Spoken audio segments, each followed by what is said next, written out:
multi action sequence. So what I've done is I've opened multiple images. I'm going to use this one where he's far to the left, and then choose. He's kind of backwards there, so I'll use this one. I'm going to get rid of that one. I'm going to get rid of this one so I have them here, here, further along, and here. Okay, so what I want to do is I want to have it so all 4 of the images are together. So what I have to do is I have to start with the original, then go to the next one, and I choose select all. Okay, and then I go here, back to here, and I do edit paste. Okay, it's for some reason, okay, I was having trouble with that. So let me one more time go back to here. Okay, and do Command A to select it, Command C to copy it, go to the original one, and do Command V to paste it. So now I have 2 layers here. Then I go to the next picture, and once again, I do Command A to select it, Command C to paste, copy it, and go to the original and do Command V to paste it. Command V to paste it. There we go. So now I have 3. Now I go to the final one,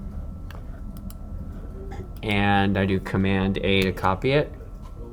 Select it, Command C to copy it, go to the original, Command V to paste it. Okay, so now I have all 4 images here. I'm going to move this up here so it's a little easier to see. So I have all 4 images, but obviously I can only see one. But if I turn this one off, I can see that one, turn this one off, I can see that one, turn this one off, I can see that one. So what I want to do is I'm going to start with the first one, and I'm going to add a layer mask to it, which is this little icon with the square and the dot in it.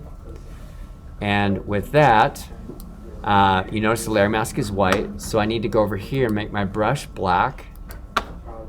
Okay, and then I take my brush tool, excuse me, it's that one, paintbrush. No, that's bucket. Wait, I want brush.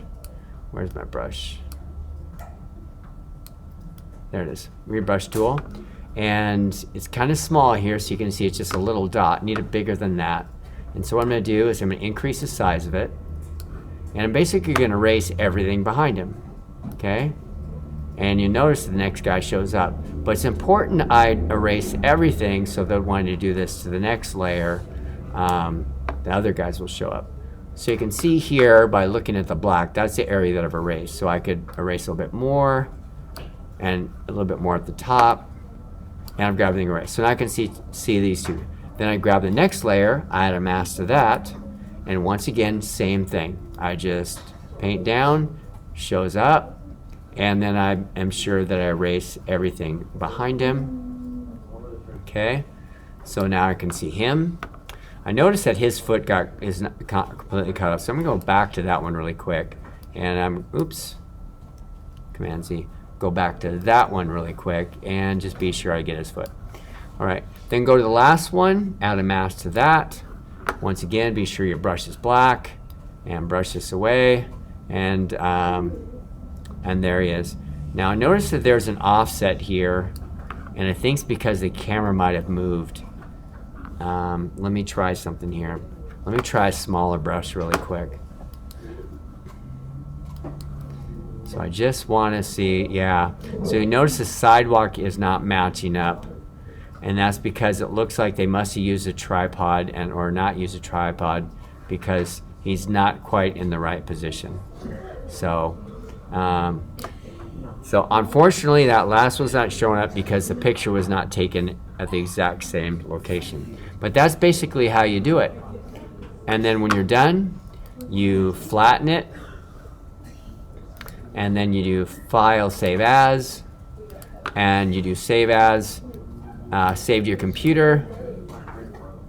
Be sure you set it as a JPEG, give it a name. I can just call this Multishot. I'm just going to say it, and then you would save it to your folder. Okay, I'm just saving desktop, but you would save it to your folder, and save, and you're done. That's all there is to it.